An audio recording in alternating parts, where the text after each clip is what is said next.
ഹൃദയപൂർവം ഭാഗം 119. മാധവേട്ടന്റെ വിവാഹം കഴിഞ്ഞ കാര്യം ആരും എന്നോട് പറഞ്ഞില്ല. അവൾ പറഞ്ഞു. അങ്ങനെ കാര്യമായിട്ടൊരു പരിപാടികളൊന്നും ഉണ്ടായിരുന്നില്ല അർച്ചന. ഞങ്ങളുടെ പ്രണയ വിവാഹമായിരുന്നു. അതുകൊണ്ട് തന്നെ ഒരുപാട് ആളുകളെ ഒന്നും വിളിച്ചു നടത്തിയില്ല. അതുകൊണ്ടായിരിക്കും നീ അറിയാതെ ഇരുന്നത്. മാധവ് പറഞ്ഞു. എന്താ, പ്രണയ വിവാഹമായിരുന്നു എന്നോ? അതെ, അഖിലിന് അറിയാമായിരുന്നു. അഖിൽ കല്യാണത്തിന് വന്നിട്ടുണ്ടായിരുന്നു. മാധവ് പറഞ്ഞു. പക്ഷേ ചേട്ടൻ എന്നോടൊന്നും പറഞ്ഞില്ല, അവൾ പറഞ്ഞു. അതിനെന്താ, അവൻ ചിലപ്പോ മറന്നു പോയതായിരിക്കും. നീ എന്താ എന്നോട് സംസാരിക്കാനുണ്ടെന്ന് പറഞ്ഞത്? താല്പര്യമില്ലാത്തതുപോലെ ഇഷ്ടക്കേടോടു കൂടി മാധവ് ചോദിച്ചു. അത് മനസ്സിലായതുപോലെ അവൾ മാധവിന്റെ മുഖത്തേക്ക് നോക്കി. മാധവേട്ടന്റെയും ആ ടീച്ചറുടെയും പ്രണയ വിവാഹമായിരുന്നു എന്നല്ലേ പറഞ്ഞത്? അവൾ ചോദിച്ചതും അതെ. അപ്പൊ മാധവേട്ടന് പ്രണയിക്കാനൊക്കെ അറിയാം അല്ലേ? പ്രണയിക്കാൻ അറിയാമെങ്കിൽ ആ പ്രണയം നഷ്ടപ്പെടുമ്പോഴുള്ള വേദനയും അറിയാൻ പറ്റുമല്ലോ, അവൾ ചോദിച്ചു. മാധവ് അവളുടെ മുഖത്തേക്ക് കനപ്പിച്ചൊന്ന് നോക്കി. എനിക്ക് മനസ്സിലായില്ല, അർച്ചന എന്താ ഉദ്ദേശിച്ചത് എന്ന് മാധവ് ചോദിച്ചു. ഞാൻ ഇഷ്ടപ്പെട്ടിരുന്നു എന്ന് മാധവേട്ടന് അറിയാമായിരുന്നല്ലോ, അവൾ ചോദിച്ചു. അത് നീ പറഞ്ഞപ്പോൾ തന്നെ അതിനുള്ള മറുപടി ഞാൻ തന്നതല്ലേ അർച്ചന? ഈ പ്രണയം എന്ന് പറഞ്ഞാല് അതൊരാൾക്ക് മാത്രം തോന്നുന്ന കാര്യമല്ല. പരസ്പരം രണ്ടു പേർക്ക്, രണ്ട് വ്യക്തികൾക്ക് പരസ്പരം മനസ്സുകൊണ്ട് തോന്നുന്നതാണ്. അല്ലാതെ നമ്മളെ ഇഷ്ടപ്പെടുന്നു എന്ന് പറഞ്ഞ് നമുക്ക് എല്ലാവരെയും വിവാഹം കഴിക്കാൻ പറ്റുമോ? എന്റെ മനസ്സിൽ ഞാൻ ആഗ്രഹിച്ച പെണ്ണ് എന്റെ ലക്ഷ്മിയായിരുന്നു. അവൾക്കും എന്നെ ഇഷ്ടമായിരുന്നു. ഞങ്ങൾ വിവാഹം കഴിച്ചു. ഇതിലെന്താ തെറ്റ്? മാധവ് ചോദിച്ചു. തെറ്റൊന്നുമില്ല. പക്ഷെ ഈ ലക്ഷ്മി കാണുന്നതിന് മുമ്പ് മാധവേട്ടനെ കണ്ടത് ഞാനാണ്. ചെറുപ്പം മുതലേ കണ്ട് മാധവേട്ടൻ എന്റെ മനസ്സിൽ കയറി കൂടിയതാണ്. അന്ന് മുതൽ ഞാൻ ആഗ്രഹിച്ചതാണ് മാധവേട്ടന്റെ കൂടെയുള്ള ജീവിതം. അവൾ പറയുന്നത് കേൾക്കുമ്പോൾ മാധവ് അസ്വസ്ഥനാകുന്നുണ്ടായിരുന്നു. പക്ഷെ ഞാൻ നിന്നോട് വ്യക്തമായി പറഞ്ഞതാണ് അർച്ചന, എനിക്ക് നിന്നോട് അങ്ങനെ ഒരിക്കലും ഒരു ഫീലിങ്സും തോന്നിയിട്ടില്ല. ഒരു ഭാര്യാസ്ഥാനം എന്റെ മനസ്സിൽ നിനക്ക് ഉണ്ടായിട്ടില്ല. നീ പറഞ്ഞത് സത്യമാണ്. നിന്റെ സഹോദരന്റെ കൂടെ നീ പല പ്രാവശ്യം എന്റെ വീട്ടിലും ഞാൻ നിന്റെ വീട്ടിലും വന്ന് കണ്ടിട്ടുണ്ട്. അപ്പോഴെല്ലാം എന്റെ കൂട്ടുകാരന്റെ സഹോദരി എന്റെയും സഹോദരിയാണ്. ഇഷാനിയെയും ഗംഗയെയും പോലെ ഒക്കെ തന്നെയായിരുന്നു എനിക്ക് നീയും. അല്ലാതെ മറ്റൊരു തരത്തിൽ ഒരിക്കലും എനിക്ക് നിന്നെ കാണാൻ പറ്റില്ലായിരുന്നു. ഞാനത് അന്ന് തന്നെ തുറന്നു പറഞ്ഞതുമാണ്. പിന്നെ ഇപ്പൊ വീണ്ടും അത് ഇവിടെ സംസാരിക്കേണ്ട ആവശ്യമുണ്ടെന്ന് എനിക്ക് തോന്നുന്നില്ല. കാരണം നീ ഇപ്പോ വിവാഹിതയാണ്. നിനക്ക് ഭർത്താവുണ്ട്, ഭർത്താവിന്റെ കുടുംബമുണ്ട്. പിന്നെ നീ എന്തിനാണ് ഇങ്ങനെ സംസാരിക്കുന്നത്? മാധവ് ചോദിച്ചു. എനിക്ക് പറ്റുന്നില്ല മാധവേട്ട, അവൾ പറഞ്ഞുകൊണ്ട് മാധവനെ നോക്കി. എന്ത് പറ്റുന്നില്ല എന്ന് മാധവ് അല്പം കടുപ്പിച്ച് ചോദിച്ചു. എന്റെ മനസ്സില് മാധവേട്ടനല്ലാതെ മറ്റൊരാളെ പ്രതിഷ്ഠിക്കാൻ എനിക്ക് പറ്റുന്നില്ല, അവൾ പറഞ്ഞു. നീ എന്തൊക്കെയാണ് അർച്ചന പറയുന്നത്? നിനക്ക് നാണം തോന്നുന്നില്ലേ? ഒന്നുമില്ലെങ്കിലും വിദ്യാഭ്യാസമുള്ളൊരു പെണ്ണല്ലേ നീ? എന്നിട്ടും ഇങ്ങനെയൊക്കെ പറഞ്ഞ മോശമാണ് കേട്ടോ. എനിക്ക് നിന്നോട് തോന്നുന്ന ഒരല്പം ഇഷ്ടമുണ്ടായിരുന്നു. അതും എന്റെ കൂട്ടുകാരന്റെ സഹോദരി എന്നതുകൊണ്ട്. ആ സ്ഥാനം പോലും ഇപ്പോ എനിക്ക് നിനക്ക് തരാൻ തോന്നുന്നില്ല. എനിക്കും ഉണ്ട് സഹോദരിമാര്. അവരിതുപോലെ കാണിച്ച ഞാൻ എങ്ങനെയായിരിക്കും പ്രതികരിക്കുന്നത് എന്ന് എനിക്ക് പോലും അറിയില്ല. പക്ഷേ നിന്നെ നിന്നെ പറഞ്ഞിട്ട് കാര്യമില്ല എന്ന് പറഞ്ഞുകൊണ്ട് മാധവ് അവിടെ നിന്ന് എഴുന്നേറ്റു. മാധവ് പെട്ടെന്ന് എഴുന്നേറ്റതും അവൾ മാധവിന്റെ കയ്യിൽ പിടിച്ചു. അവൻ അവളെയും അവൻ പിടിച്ച കൈയിലേക്ക് നോക്കി. കൈയെടുക്ക്, അവൻ രൂക്ഷമായി തന്നെ പറഞ്ഞു. അവന്റെ മുഖത്തെ ദേഷ്യം കണ്ടതും അവൾ പെട്ടെന്ന് തന്നെ കൈയെടുത്തു. എനിക്ക് ഇനിയും സംസാരിക്കണം മാധവേട്ടനോട്, അവൾ പറഞ്ഞു. സോറി അർച്ചന, എനിക്ക് നിന്നോട് സംസാരിക്കാൻ ഒന്നുമില്ല എന്ന് മാത്രമല്ല, എനിക്ക് താല്പര്യമില്ല. നിന്റെ മനസ്സിൽ വിഷമാണ്. ഇപ്പോൾ ഒന്നുമില്ലെങ്കിലും നീ ഓർക്കണമായിരുന്നു, നിന്നെ വിവാഹം കഴിച്ച നിന്നെ സ്നേഹിക്കുന്ന ഒരു ഭർത്താവ് നിനക്കുണ്ടെന്ന്. അല്ലാതെ പണ്ടെപ്പോഴും ഇഷ്ടപ്പെട്ടു എന്ന് പറഞ്ഞ് നിനക്ക് മാത്രം തോന്നിയ ഒരു ഇഷ്ടത്തെ മനസ്സിൽ കൊണ്ടു നടന്ന് നിന്റെ ജീവിതം തുലച്ചാല് നിനക്ക് മാത്രമേ നഷ്ടമാകാനുള്ളൂ. എനിക്കൊന്നും നഷ്ടപ്പെടാനില്ല. അതുകൊണ്ട് പണ്ട് ഞാൻ എന്റെ കൂട്ടുകാരന്റെ സഹോദരിയായിട്ട് എന്റെ വീട്ടിലും മറ്റും വന്ന് കണ്ട, ഞാൻ സഹോദരിയെ പോലെ കണ്ട ആ ചെറിയൊരു അടുപ്പത്തിന്റെ പുറത്ത് പറയുകയാണ്, ദൈവത്തെ ഓർത്ത് മര്യാദക്ക് ജീവിക്കാൻ നോക്ക്. നിനക്ക് കിട്ടിയ ഈ നല്ലൊരു ജീവിതം നശിപ്പിച്ച് കളയാതെ ഭർത്താവിനെ സ്നേഹിച്ചും ഭർത്താവിന്റെ വീട്ടുകാരെ സ്നേഹിച്ചും ജീവിക്കാൻ നോക്ക്. അല്ലെങ്കിൽ അതും നഷ്ടമായി പോകും നിനക്ക്. പിന്നീട് ആലോചിക്കുമ്പോൾ തിരിച്ചു പിടിക്കാൻ പറ്റാത്ത അത്രയും അകലത്തിലേക്ക് പോയിട്ടുണ്ടാകും. അതുകൊണ്ട് മര്യാദയ്ക്ക് ജീവിക്കാൻ നോക്ക്. എന്ന് പറഞ്ഞ് മാധവ് പുറത്തേക്ക് ഇറങ്ങിയതും അവന്റെ മുന്നിൽ ഒരു വണ്ടി വന്നിരുന്നു. തിരിഞ്ഞു പോലും നോക്കാതെ മാധവ് ആ കാറിലേക്ക് കയറി. നീ എന്താ ഇങ്ങോട്ട് വന്നാ മതിയെന്ന് പറഞ്ഞത്? പറഞ്ഞുകൊണ്ട് നോക്കിയപ്പോഴാണ് ഉദയൻ അവരെ തന്നെ നോക്കി നിൽക്കുന്ന അർച്ചനയെ കാണുന്നത്. ഇത് അർച്ചനയല്ലേ? നീ വണ്ടി എടുക്ക്, മാധവ് ദേഷ്യത്തിൽ പറഞ്ഞു. അവന്റെ മുഖത്തെ ദേഷ്യം കണ്ടതും മറ്റൊന്നും പറയാതെ ഉദയൻ വണ്ടിയെടുത്തു. എന്താടാ, എന്തെങ്കിലും പ്രശ്നമുണ്ടോ? ഉദയൻ ചോദിച്ചു. പിന്നീട് മാധവ് ഉണ്ടായ കാര്യങ്ങളെല്ലാം പറഞ്ഞു. അവൾക്ക് ഭ്രാന്താണ്, അല്ലാതെ എന്താ പറയേണ്ടത്? ഉദയൻ ചോദിച്ചു. ഞാനത് അവളോട് പറഞ്ഞിട്ടുണ്ട്, മര്യാദക്ക് ജീവിക്കാൻ. അതാ അവൾക്ക് നല്ലത്, മാധവ് പറഞ്ഞു. പിന്നീട് അവർ ഷോപ്പിംഗ് കോംപ്ലക്സിന്റെ ആളെ കാണാനായി പോയി. പിന്നെ എല്ലാം വേഗത്തിൽ നടന്നു. അപ്പോ അടുത്ത ദിവസം തന്നെ നമുക്ക് കരാർ എഴുതി പൈസ അഡ്വാൻസ് മേടിക്കാം. എങ്ങനെയാണ്, മുഴുവനും ഒരുമിച്ച് തരികയാണോ? അയാൾ ചോദിച്ചു. ഇത് 5 പേരുടെ പേരിലാണ് ഞങ്ങൾ വാങ്ങുന്നത്, അതും ഞങ്ങളുടെ ഭാര്യമാരുടെ പേരിൽ. ഇത് അടുത്ത ദിവസം തന്നെ രജിസ്റ്റർ ചെയ്യാമെന്ന് പറഞ്ഞു. അങ്ങനെ കാര്യങ്ങളെല്ലാം ഭംഗിയാക്കി മാധവും ഉദയനും തിരിച്ചു വരുന്ന വഴി അവർ ലക്ഷ്മിയെയും സാന്ദ്രയെയും മിത്രയെയും എല്ലാം സ്കൂളിൽ നിന്ന് കൂട്ടി. അവർ വീട്ടിൽ വന്നതിന് ശേഷം പുറകെ തന്നെ ശരത്തും വന്നു. കാറിൽ നിന്നും ഇറങ്ങിയ ശരത്തിന്റെ ഫോൺ റിങ് ചെയ്യുന്നത് കേട്ട് ശരത്ത് ഫോൺ എടുത്തു നോക്കി.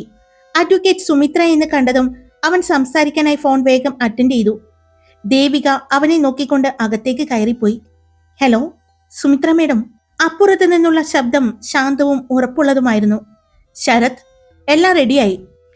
ലക്ഷ്മിക്കും ദേവികയ്ക്കും വീഡിയോ കോൺഫറൻസിലൂടെ കോടതിക്ക് പറയേണ്ട പ്രധാന പോയിന്റുകൾ ഞാൻ തയ്യാറാക്കി കഴിഞ്ഞു.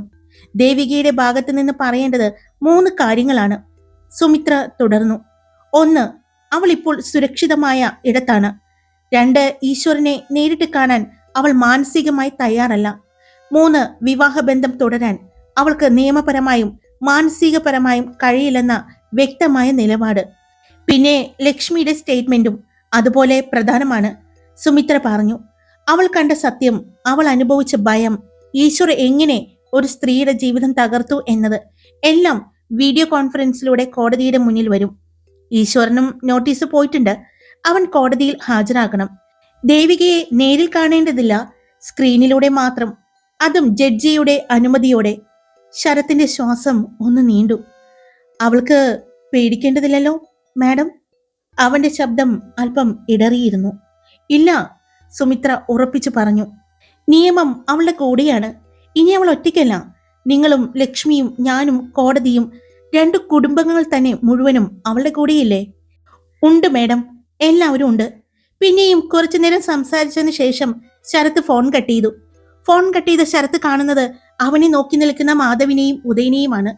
ശരത്ത് വന്നിട്ടും അകത്തേക്ക് കാണാതെ അവനെ അന്വേഷിച്ച് പുറത്തേക്ക് വന്നതാണ് അവർ. എന്താടാ, എന്തെങ്കിലും പ്രശ്നമുണ്ടോ? മാധവ് ചോദിച്ചു. പിന്നീട് ശരത്ത് വക്കീല് പറഞ്ഞ കാര്യങ്ങളെല്ലാം പറഞ്ഞു. ഒരു കണക്കിന് അവന്റെ മുഖം നേരിട്ട് കാണണ്ടല്ലോ, ഫോണിലൂടെ പിന്നെ ഒരുപാട് അവനെ ഒച്ചയെടുക്കില്ല. കാരണം ജഡ്ജിയുടെ മുന്നിൽ വെച്ചാണല്ലോ സംസാരിക്കുന്നത്. അതുകൊണ്ട് അത് പേടിക്കാനില്ല. എന്തായാലും ദേവിക്ക് പതറാതെ പേടിക്കാതെ നോക്കണം. അവൾ ബോൾഡായിട്ട് തന്നെ ആ വീഡിയോ കോൺഫറൻസിൽ സംസാരിക്കണം. അപ്പൊ തന്നെ കുറെ പ്രശ്നങ്ങൾ സോൾവ് ആകും, ഉദയൻ പറഞ്ഞു.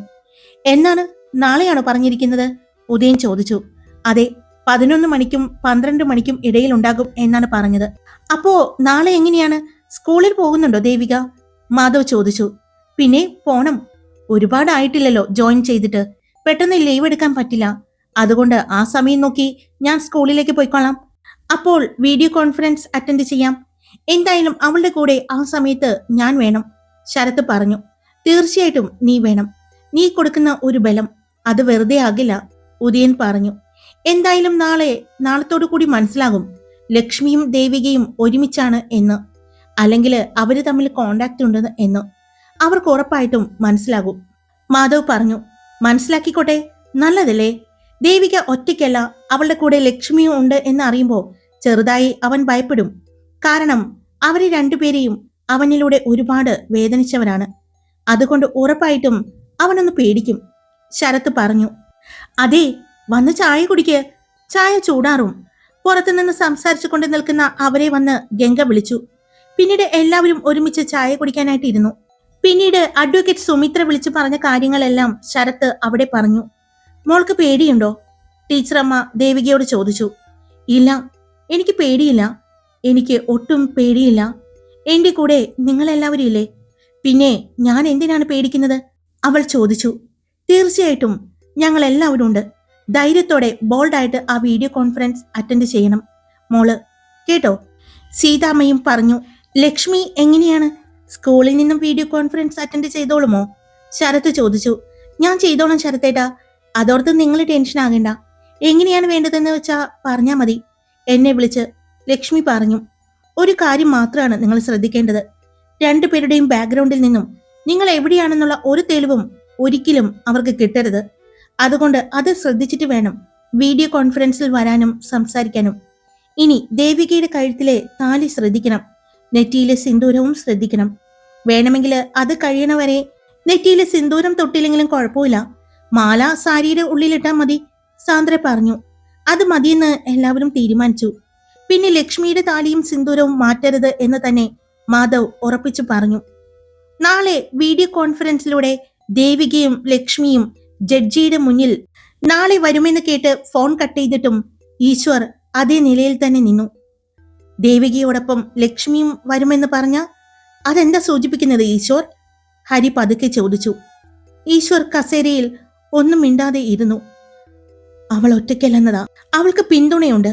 ലക്ഷ്മി അവളുടെ കൂടെ ഉണ്ടാവണം എന്നല്ലേ ഹരി പറഞ്ഞു. അതായത് അവർ തമ്മിൽ ഇപ്പോഴും കോണ്ടാക്റ്റിലൂടെ തന്നെയാണോ? ഒരുപക്ഷെ ഒരേ സ്ഥലത്തായിരിക്കും.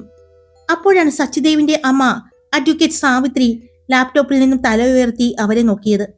കണ്ണട മാറ്റിവെച്ച് അവർ പറഞ്ഞു. ലക്ഷ്മി ദേവികയുടെ സാക്ഷി മാത്രമല്ല, അവളുടെ ശക്തിയാണ്. അവർ തമ്മില് ബന്ധമുണ്ട്, വിശ്വാസമുണ്ട്.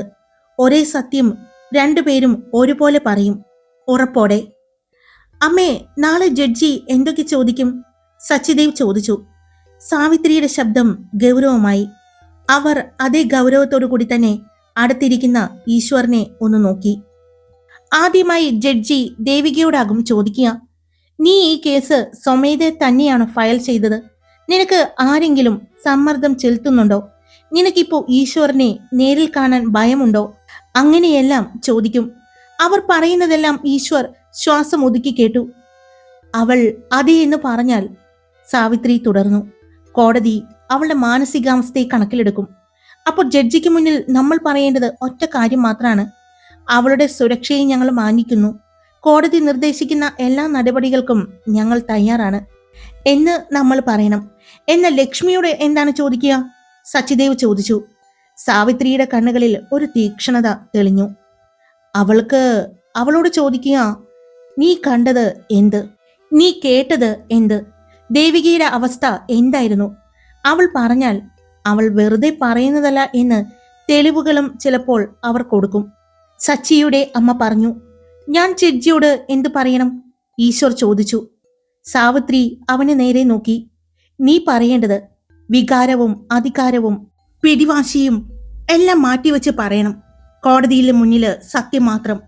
ദേവികയ്ക്ക് ഭീഷണിയില്ല. അവൾക്ക് സംസാരിക്കാൻ സമയം വേണമെങ്കിൽ ഞാനത് നൽകാം. ഞങ്ങള് രണ്ടുപേരും സംസാരിച്ച് തീരാവുന്ന പ്രശ്നമേ ഉള്ളൂ. നേരിട്ട് എനിക്ക് അവളെ വിട്ടുപോകാൻ താല്പര്യമില്ല. എനിക്ക് അവളുടെ ഒപ്പം ജീവിക്കണം. നിയമം പറയുന്നതെല്ലാം ഞാൻ അനുസരിക്കും എന്നെല്ലാം പറയണം. അവർ രണ്ടുപേരും ഒരുമിച്ചിരിക്കുകയാണെങ്കിൽ നമ്മളത് എങ്ങനെ കൈകാര്യം ചെയ്യും? ഹരി ചോദിച്ചു. സാവിത്രി ദീർഘനിശ്വാസം വിട്ടുകൊണ്ട് ശാന്തമായി പറഞ്ഞു. അവര് ഒരുമിച്ചാണെങ്കിൽ പോലും അത് നിയമപരമായി തെറ്റല്ല. കാരണം അവർ സുരക്ഷയ്ക്കാണ് ഒത്തുചേർന്നിരിക്കുന്നത്. ജഡ്ജിയുടെ മനസ്സിൽ എത്തേണ്ടത് ഒരു കാര്യം മാത്രം. ദേവിക ഭയത്തിലാണ്. ലക്ഷ്മി അവളുടെ പിന്തുണയാണ്. ആ പിന്തുണയിലായിരിക്കും അവൾ ചിലപ്പോൾ ഇത്രയും ധൈര്യത്തോടെ കേസിന് പോലും പോയത്. അത് മാത്രമല്ല, ലക്ഷ്മിയുടെ പിന്നിലുള്ള ആളുകൾ തന്നെയായിരിക്കും ദേവികയെ സഹായിക്കുന്നത്. അതുകൊണ്ട് നല്ല പ്ലാനിങ്ങോട് കൂടിയായിരിക്കും അവർ മുന്നിലേക്ക് വരുന്നത്, സച്ചിയുടെ അമ്മ പറഞ്ഞു. അതുകൊണ്ട് തന്നെ ഈശ്വർ കോടതിയുടെ തീരുമാനത്തെ ബഹുമാനിക്കാൻ തയ്യാറാണ് എന്നെല്ലാം താഴ്മയായി ബഹുമാനത്തോടു കൂടി തന്നെ പറയണം, അവർ പറഞ്ഞു. കേട്ടല്ലോ? അതിന് അവൻ ചെറുതായി ഒന്ന് മൂളുക മാത്രമാണ് ചെയ്തത്. മുറിയിൽ വീണ്ടും നിശബ്ദതയായിരുന്നു. സ്ക്രീനിലൂടെ നാളെ ഒരേ ഫ്രെയിമിൽ പ്രത്യക്ഷപ്പെടുന്ന ദേവികയും ലക്ഷ്മിയും ഈശ്വറിന്റെ മനസ്സിൽ ഒരു മുന്നറിയിപ്പായി തെളിഞ്ഞു. അതൊരു കൂടിക്കാഴ്ച മാത്രമല്ല. എന്നാൽ ഇതേ സമയം സച്ചിദേവിന്റെ ഫോണിൽ നിന്നും ഇത്രയും നേരം അവർ സംസാരിച്ചത് മാധവിന്റെ ഫോണിലേക്ക് ചെന്നുകൊണ്ടിരുന്നു. ഫോണിലെ നോട്ടിഫിക്കേഷൻ ശബ്ദം കേട്ടാണ് മാധവ് ഫോൺ എടുത്ത് നോക്കിയത്. അതിൽ നിന്നും ഒരു വോയിസ് റെക്കോർഡിംഗ് കണ്ടതും അവൻ അതുമായിട്ട് പുറത്തേക്കിറങ്ങി. അത് കേട്ടു നോക്കി. അവന്റെ കൂടെ തന്നെ വന്ന ഉദയനും ശരത്തും അത് കേട്ടു. ഹായ്, എല്ലാവരും സുഖമായിട്ടിരിക്കുന്നോ? ഞാൻ സുഖമായിട്ടിരിക്കുന്നു. അപ്പൊ സ്റ്റോറി ഇട്ടിട്ടുണ്ട്. ഇഷ്ടപ്പെട്ട ലൈക്ക് ചെയ്യാനും ഹൈപ്പ് ചെയ്യാനും നിങ്ങളുടെ അഭിപ്രായങ്ങൾ കമന്റ് ചെയ്യാനും സബ്സ്ക്രൈബ് ചെയ്യാതെ കേൾക്കുന്നവരുണ്ടെങ്കിൽ സബ്സ്ക്രൈബ് ചെയ്യാനും മറക്കല്ലേ. Love you all. It's me Karthika.